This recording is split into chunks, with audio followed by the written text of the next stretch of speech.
What's up, everybody? Happy Wednesday, and welcome to Joel's CoachCast, episode 5.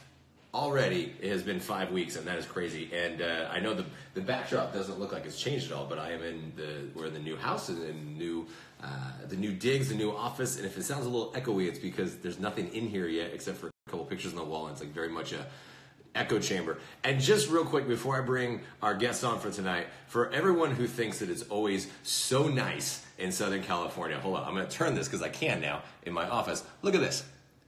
That is rain. That is all rainy, cloudy, nastiness. So for those of you who think that it's always beautiful in Southern California, it's not. It is very rainy, very cold, very not fun. But that's not why you guys are here tonight.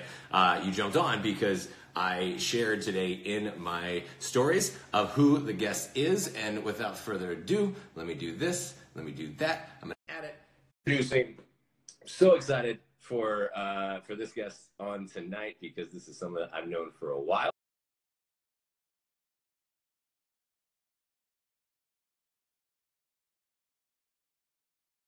Oh my gosh. So the long and short is that obviously I was doing personal training for many, many years, long before Beachbody. I was a dance major in college. I knew I liked helping people.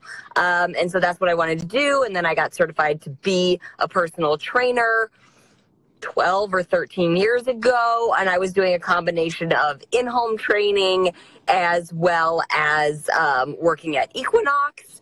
And there's a whole big backstory on all the things that were going on in my personal life at the same time, but that's when I was creating the portion control system that I eventually sold to Beachbody and then stayed on to be the face of and create the workouts to go with for 21 Day Fix. So that is like the super, super sweet and short answer of how I got into training, really, was that I came from this dance background, loved it. Loved helping people. Dom, turn that down. Loved it and loved helping people. Mom life. Loved it and loved helping people and knew that I didn't want to work at a desk job per se. Like knew that for me, that just wasn't my path. And, you know, running an at-home, like running a business, because again, I worked at the gym. So I had to do gym life and sell people on personal training at the gym and that sort of thing. But for 6 years before I worked in the gym, I had my own training business that did very well. I had employees that worked for me and we did in-home training and I ran boot camps and that's what I did. So I have a lot of experience from a lot of different sides of the business.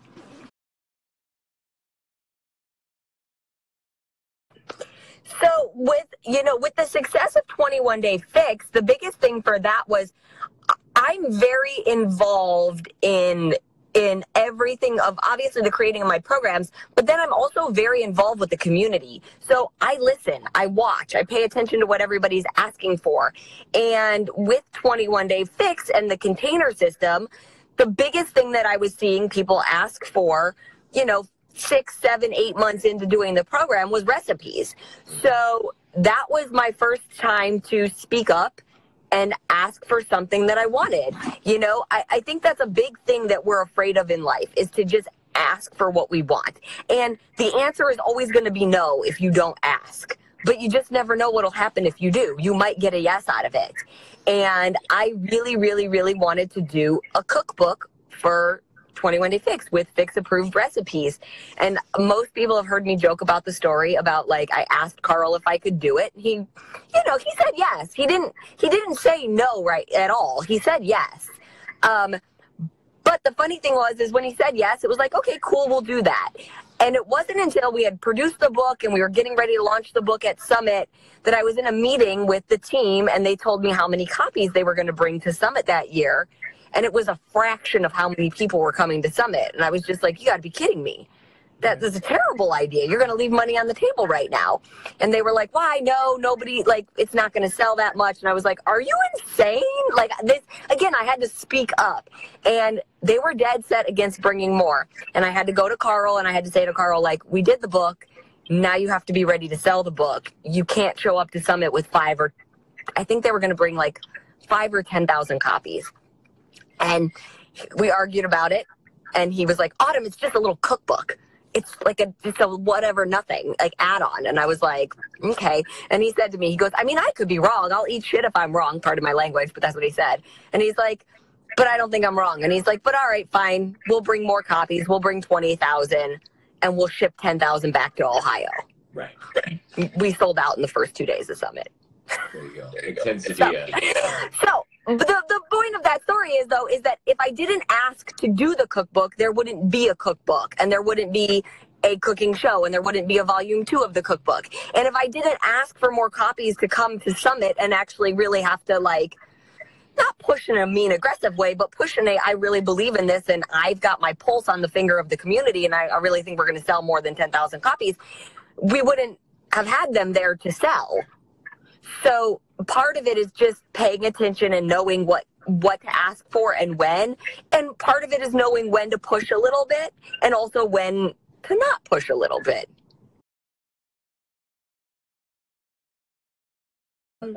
Yeah, so look, you guys, there's always going to be ups and downs, and I talk about this a lot. Like the downs are a part of the process. Like, life is not a series of one big up. And if it was, we would never really, like, even know to enjoy the up, because you have to have the yin and the yang in order to appreciate both, right? You have to have the good with the bad. So you have to have that downside too, to understand when to push harder, when is the good, and it's just something you work through. It's not something that you let stop you. If I let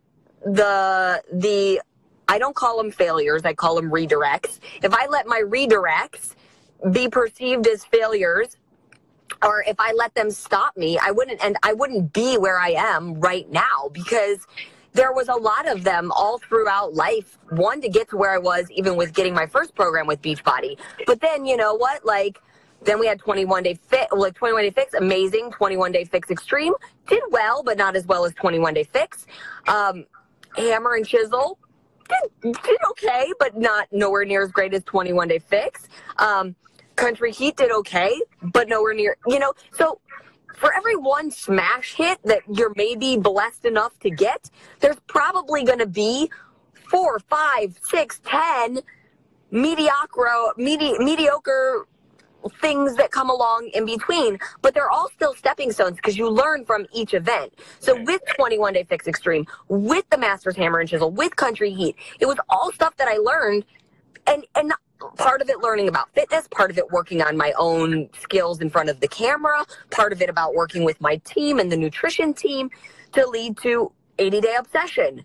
And 5 years after 21 Day Fix hit, I'm blessed enough to have learned a lot and to have taken the knowledge I learned, the good and the bad, and applied it to the next program to be successful again. But a lot of us, we take those failures as just that. We take them as failures. We perceive like, oh, I didn't do well now, so I'm going to give up. And instead of saying, like, what can I learn from this and how can I apply what I learned to the next thing I do? And as coaches, you guys are learning that every single day. If you do an invite and you don't get anything off of it, it doesn't mean you failed. It means you need to try the next version of an invite. If you run a challenge group and there's some downsides to it, it doesn't mean your challenge group fails. It means you learned what not to do in your next challenge group. And vice versa. If you run a really awesome challenge group and, to keep that component there, or if you do a post that gets a lot of engagement, use it. But you can't look at the learning experiences as failures. You have to look at them as a learning experience.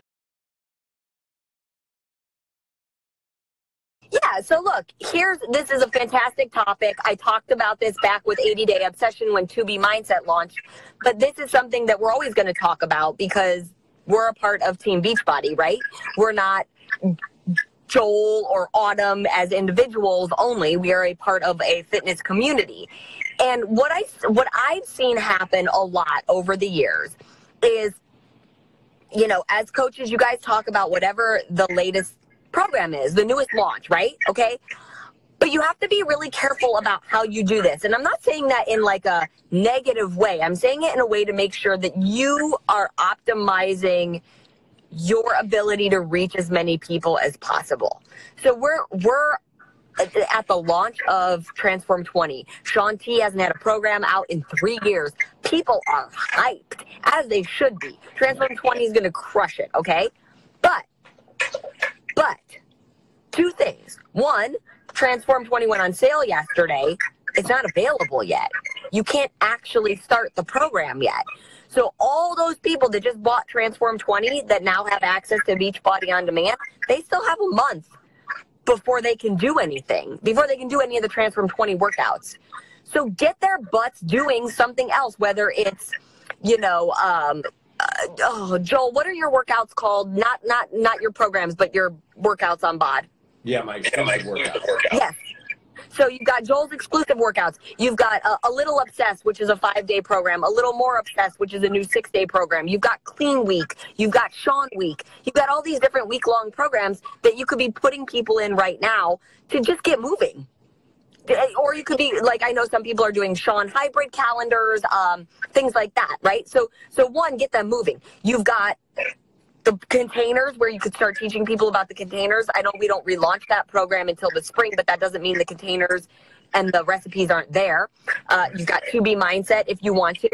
So the point is that while, yes, your main focus is going to be to talk about Transform 20, you can't stop talking about everything else that's in the catalog as well. And I watch people do that a lot. So with 80-Day Obsession, right? We talked about it for so long. It's a long program. It's 80 days. But 2B Mindset launched, I think 3 months after 80-Day Obsession, okay? Well, great. That's right when all the results were coming in for 80-Day Obsession. So you get to the end of your journey. You're just posting how awesome the program was for you. And on the turn of a dime, you completely stop talking about it. You start talking about a whole different nutrition program and 2B Mindset, and that's the way to go. And it actually confuses people because they're like, what the heck? You were just for 80 days talking about this and how this was great, and now you stop talking about that completely, and you're talking about this over here. And it's confusing. So what you want to do is you want to look at it in a different way. You want to say, Transform 20 is amazing. It's going to crush it. People who love Sean, people who love mostly cardio workouts, people who are short on time, 20 minutes, they're going to love it. But you have to keep in mind that in the millions and billions of people in the world, and the hundreds of millions of people that have access to actually purchase BOD, not every single one of them will want a cardio program. Not every single one of them will want to work with a step. Some people might have knee issues, and that might not be appealing to them. So as a coach, you still need to talk about other options. Some people might like a slightly longer workout, but not have to do it so many days a week and do a lift 4, right? Or some people might be like a super, super duper, like I want it 6 days a week, hour long, and they might be an 80-day obsession person. But they can't be your person if you don't talk about all the options. So you still want to have your number one priority and your number one focus of like, hey, Transform 20, it's the new thing. Sean's out, Sean's back, let's talk about it. But you still need to have a little bit of a conversation going about the other things that Beachbody offers, because that's the whole thing. We are Beachbody. We have a lot of programs to offer. And you're not looking to keep them around just for one program. We're looking to help people create a lifestyle. We're looking to keep them around for life, which means they can't do just one program forever and ever and ever and ever. They'll get bored out of their mind. So just as you go through that, remember that. Talk about that. Talk about what their options are right now. Talk about what their options are come January. And then when you're halfway through Sean, it's 6 weeks. By week 3, you better be talking about what's coming at the end of that 6 weeks so that you're set up, because we don't have anything launching again until March/April when we got Ultimate Portion Fix and then the reshoot of 21-Day Fix and Fix Extreme. And then you're going to have the Summit program, and you guys will find out about that in January. So, always be talking about what is right now, what was right before, and what's coming next. I think that that's a really good way to sort of keep multiple irons in the fire. So you guys finished 2018 strong. Basically, it means the holidays are here. This is not a time to slow down. This is a time where you are laying the foundation for January, okay? Everybody knows that January is the biggest fitness month of the year. Everybody's making New Year's resolutions. The average American gains between 7 to 10 pounds from Halloween to New Year's Day, okay? So first of all, let's not be those people. Let's not be the people that gain 10 pounds. Like, why are you going to gain 10 back if you just finished lift 4? Or if you did 80 day and then lift 4 and you lost a bunch of weight? Like, why are you going to put 10 of that back on and then beat yourself up about it only to have to take it back off again? Let's break that cycle, first of all. So you should be doing your workouts as many days as possible. I'm not going to say every day. We're busy. That's the beauty of lift 4. Not all my workouts are 6 days a week either. But you should be getting workouts in the majority of the days of the week. More days than not, you should be exercising or using your body. Yep. You enjoy the holidays on the holiday, you guys. Thanksgiving was over. It was one day. You don't keep eating Thanksgiving dinner on Friday, on Saturday, on Sunday, and so on and so forth. Christmas Eve, Christmas Day, those are one day each. You know, you don't eat Christmas dinner multiple days in a row. Yes, there's holiday parties. And yes, you can enjoy time with your friends, but you don't need to drink and drink and drink and drink and drink. You can enjoy your cocktails without overdoing it. And I really think that that's just the difference, is when you learn moderation, when you learn more that food is fuel and not just a reward or a celebration. You know, you can use it as a celebration without gorging yourself on it. When you get rid of this scarcity mindset of like, I have to eat the whole pie right now because I can't have pie again until next year, it becomes a lot easier. Like, stop thinking about it as an all or nothing. It's a day-to-day thing. You get up and work out just like you get up and brush your teeth. You get up and eat right the majority of the time, because it's good for your body. So you finish December strong in terms of your own health and your own nutrition and your own fitness, because people are watching. And if they see you finishing strong, they're going to ask what you did. They're going to say, well, shoot, Joel didn't gain 10 pounds over the holidays. What'd he do? Because I did, and now I feel bad, so I need to go do what he did. So be doing it so that you can talk about it. You need to be the proof the product works, even during the holidays. So be the proof the product works even during the holidays. And you know exactly how I eat. Yeah, I had donuts at your house the other day. Lucky. Yeah. Okay. But let me say one other thing really quick, you guys. Again, that's part of it, right, is doing your journey. But every time you reach out right now, I know it's the holidays. I know you want to be spending time with your family and all of that. The beauty of being a coach is not that you don't work. It's that you get to determine when you work and how long you work, and if you're working from home or a coffee house or whatever, but you still have to do the work. If you want the paycheck, you got to do the work. And right now, like I said, the work that you're doing is going to lay the foundation for a solid first quarter of 2019. That means January, February, and March. So everything that you're talking about, all the people that you're reaching out to right now that maybe aren't responding, they will respond in 3 or 4 weeks. So don't be discouraged if they don't respond right now, because they're going to respond come January 2nd when the New Year's resolution kicks in and Valentine's Day is around the corner. So you guys just keep doing your hustle and know that it will pay off if you just stay with it. Yeah. All right. So that's look. That's it. I'm wrapping this up for you. That's it. Amazing, and I hope everyone goes back and watches this. It's gonna be on my YouTube channel. Yes, I know there was an echo. Hopefully, in the replay, there won't be as much echo. But Autumn, thanks so much for popping on. Love you, babe, and we'll talk soon. Yes, thank you guys. Have a great day. I hope it worked out well. I hope everybody can hear it later too. But thanks, Joel, for having me on, and happy holidays to everybody. All right. Thanks, Autumn. Bye, guys. All right, so look, I know that there was an echo, and look, the echo is probably gone now, right? So it's just it just comes down to a like a technology thing, and Instagram is also working through this whole bringing somebody live on. It's something new, something a little bit different. So we're working through it. It's going to be okay. And in the replay, it should be a little bit more clear that I'll upload to YouTube later on. So everyone kept saying it was my end. You guys, I'm in a square box in my office, okay? So it's all right. It's all good. But hopefully you got the gist of what Autumn was saying. Seriously, I mean, talk about an amazing message of persistency. Is that a word, persistency? Yeah, I think it's a word. If it's not, I'm going to make it up.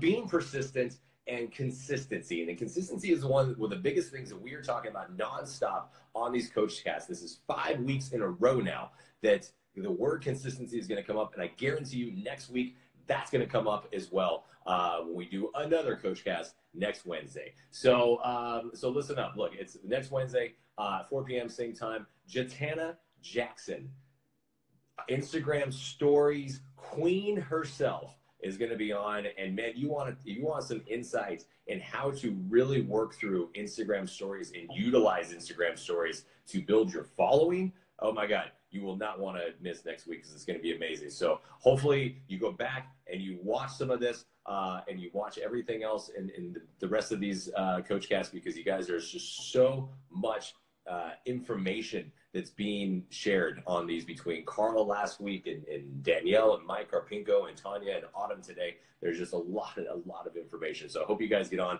and keep watching this. And look, we're going to keep working through the technology. It's going to keep getting better and better and better and better. And thank you guys for popping on. I'm having a blast doing this. This is great.